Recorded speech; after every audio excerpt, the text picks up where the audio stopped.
യഥാർത്ഥത്തിൽ സലഫികൾ നബിദിനത്തെ എതിർക്കുക എന്ന് പറഞ്ഞാൽ അവർ ബിദ്അത്തിനെയാണ് എതിർക്കുന്നത്. പലരും നബി സ്നേഹത്തെയാണ് എതിർക്കുന്നതെന്ന് തെറ്റിദ്ധരിപ്പിക്കും. എന്ത് ചെയ്യും? നമ്മൾ ബിദ്അത്തിനെയാണ് എതിർക്കുക. ബിദ്അത്ത് നരകത്തിലായതുകൊണ്ട് മാത്രമാണ്, അല്ലാതെ ഇവിടെ നബിയെ സ്നേഹിക്കുന്ന ഒരു പ്രവർത്തനം ഇങ്ങനത്തെ പരിപാടികളൊക്കെ ഉണ്ടെങ്കിൽ അത് കൊണ്ടാടുന്നതിൽ നമുക്ക് എന്താണ് സങ്കടം, എന്താണ് പ്രശ്നം? ഒരു പ്രശ്നവുമില്ല. അത് ദീനിൽ ഇല്ലാത്തത് കൊണ്ട് മാത്രം നടത്തുന്നവർക്ക് പോലും ഇത് ഉത്തമ തലമുറയിലുണ്ട് എന്ന് അവകാശമില്ല. അത് ഹിജറ 300-ന് ശേഷം വന്നതാണെന്നാണ് മുസ്ലിയാക്കന്മാർ വരെ പാടി നടക്കുന്നത്. ഇതിനൊക്കെ അപ്പുറത്ത് പിന്നെ നടക്കുന്ന കാര്യം ഈ മാല മൗലിദുകളുടെ പാരായണമാണ്. മാല മൗലിദുകളൊക്കെ ശിർക്കും കുഫറും കലർന്നതാണ് എന്ന് കാണാൻ സാധിക്കും. എത്ര ഉദാഹരണങ്ങളൊക്കെ നമുക്ക് ഇൻഷാ അല്ലാഹ് പിന്നീട് പഠിക്കേണ്ടതാണ്. മനസ്സിലായില്ലേ? ഈ ഉമ്മത്തിലെ പൂർവികരെക്കുറിച്ച്, സഹാബികളെക്കുറിച്ചും താബികളെക്കുറിച്ചും ഒരു ധാരണയുമില്ലാത്ത ജാഹിലുകളാണ് മൗലിദ് ആഘോഷിക്കുന്നത് എന്ന് ആദ്യം മനസ്സിലാക്കുക. നബി സല്ലല്ലാഹു അലൈഹി വസല്ലമയെ കുറിച്ച് ഒരു മുഅ്മിനിന്റെ വിശ്വാസം ഒരിക്കലും ഈ ജാഹിലുകളുടേതോ ബിദ്അഇകളുടേതോ ക്രൈസ്തവ യഹൂദരുടേതോ ആകാൻ പാടില്ല.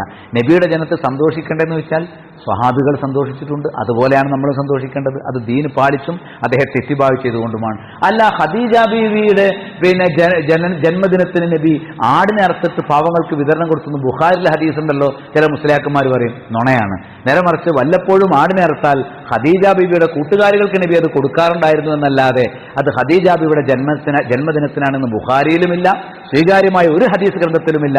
അത് കള്ളം പറയുന്നതാണ്. നബിയുടെ മദ്ഹ് പറയുന്നത് കുറ്റമാണോ? നബിയുടെ മദ്ഹേ പറയാൻ പാടുള്ളൂ, നബി ആക്ഷേപിക്കാൻ പാടില്ല.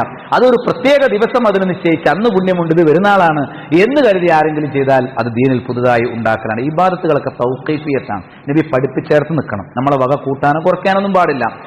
അതുകൊണ്ട് നബിയുടെ മദ്ഹ് പറയാൻ വേണ്ടി ഒരു പുതിയ പെരുന്നാൾ ഉണ്ടാക്കൽ, ഒരു മൗലിദ് പെരുന്നാൾ ഉണ്ടാക്കൽ ഇസ്ലാമിൽ അനുവദനീയമല്ല എന്നുള്ളതാണ് നമ്മൾ ശരിക്കും മനസ്സിലാക്കേണ്ടത്. സീറാ പാരായണം കുറ്റമാണോ? ഇന്ന് സീറാ പാരായണം എന്നിട്ട് മങ്കൂസ് മൗലിദാണ് ചെല്ലുന്നത്. ആൾക്കാർ ചോദിക്കും, ഞങ്ങൾ സീറാ പാരായണം എത്ര വലിയ കുറ്റമാണോ എന്ന് പറഞ്ഞാൽ ഇതിന് തെളിവില്ല എന്ന് കണ്ടപ്പോൾ പിന്നെ ചെറിയ ചെറിയ ചോദ്യങ്ങളായിട്ട് ഇങ്ങനെ കഷ്ണം മുറിച്ച് വരും.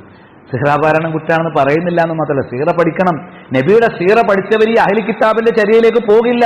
ഷിയാക്കളെ ഏർപ്പാട് ഏറ്റെടുത്ത് പിടിക്കില്ല. നിങ്ങൾ നബിയുടെ ചര്യ ശരിക്കും പഠിക്കണം.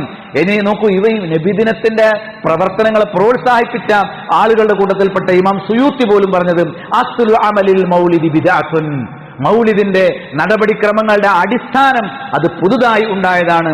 ലം തുൻഖൽ അൻ അഹദിൻ മിനസ് സലഫി സ്വാലിഹി മിനൽ ഖുറൂനി സലാസ, ഉത്തമ തലമുറയിലെ സാലിഹികളായ സലഫിൽ നിന്ന് ഒരാളിൽ നിന്ന് പോലും നബിദിനം ഉദ്ധരിക്കപ്പെട്ടിട്ടില്ല എന്ന് നബിദിനം കഴിക്കാൻ പഠിപ്പിക്കുന്ന ആളുകൾ പോലും സമ്മതിക്കുന്നുണ്ട് എന്നുള്ളത് സാന്ദർഭികമായി മനസ്സിലാക്കണം. സഹീഹുൽ ഫത്ഹുൽ ബാരിയിൽ ഇബ്നു ഹജർ അസ്ഖലാനി റഹിമഹുല്ലാഹ് 25-ലേറെ സ്ഥലങ്ങളിൽ വിവിധ മസ്അലകൾ പഠിപ്പിക്കാൻ വേണ്ടി അദ്ദേഹം ഉദ്ധരിച്ചിട്ടുള്ള ഇമാം ഫാക്കിഹാനി റഹിമഹുല്ലാഹ് അദ്ദേഹം പറഞ്ഞു, ലാ അഅലമു ലിഹാദൽ മൗലിദി അസ്ലൻ ഫീ കിതാബിൻ വലാ സുന്ന, ഈ മൗലിദിന് ഖുർആനിലോ സുന്നത്തിലോ ഒരു അടിസ്ഥാനവുമില്ല. വലാ യുൻഖലു അമലുഹു അൻ അഹദിൻ മിൻ ഉലമാഇൽ ഉമ്മ, ഈ ഉമ്മത്തിലെ ഉലമാക്കളിൽ ആരിൽ നിന്നും ഇങ്ങനെ ഒരു അമൽ ഉദ്ധരിക്കപ്പെട്ടിട്ടില്ല. അല്ലദീന ഹുമുൽ ഖുദ്വത്തു ഫിദ്ദീൻ, ദീനിൽ അനുകരിക്കാൻ യോഗ്യരായ ഒരാളിൽ നിന്നും ഇത് വന്നിട്ടില്ല. അൽ മുതമസ്സിഖൂന ബി ആസാരിൽ മുതഖദ്ദിമീൻ, പൂർവികരുടെ ചര്യ മുറുകെ പിടിക്കുന്നവരിൽ മൗലിദില്ല. ബൽ മറിച്ച് ഹുവ ബിദ്അത്തുൻ, അത് ബിദ്അത്താണ്. അഹ്ദസഹൽ ബത്താലൂൻ, ബാത്തിലിന്റെ ആളുകളാണ് അത് കൊണ്ടുവന്നത്. വശഹ്വത്തു നഫ്സിൻ, ദേഹേച്ഛയുടെ ആളുകളാണ് കൊണ്ടുവന്നത്. ഇഖ്തനാ ബിഹൽ അക്കാലൂൻ, അത് പരിഗണിച്ച് നടപ്പാക്കി പോന്നിട്ടുള്ളത് ശാപ്പാട്ട് വീരന്മാരാണ്, ഭക്ഷണ കൊതിയന്മാരാണ് ഈ തോന്നിവാസങ്ങൾ നടപ്പാക്കി പോന്നിട്ടുള്ളത് എന്ന് ഇമാം ഫാക്കിഹാനി പോലും പറഞ്ഞു. ഇമാം ഫാക്കിഹാനിയെ ഇബ്നു അസ്ഖലാനി റഹിമഹുല്ലാഹ് ഒരുപാട് മസ്അലകൾ പഠിപ്പിക്കാൻ വേണ്ടി അദ്ദേഹത്തിന്റെ ഫത്ഹുൽ ബാരിയിൽ കൊണ്ടുവന്നിട്ടുണ്ട്.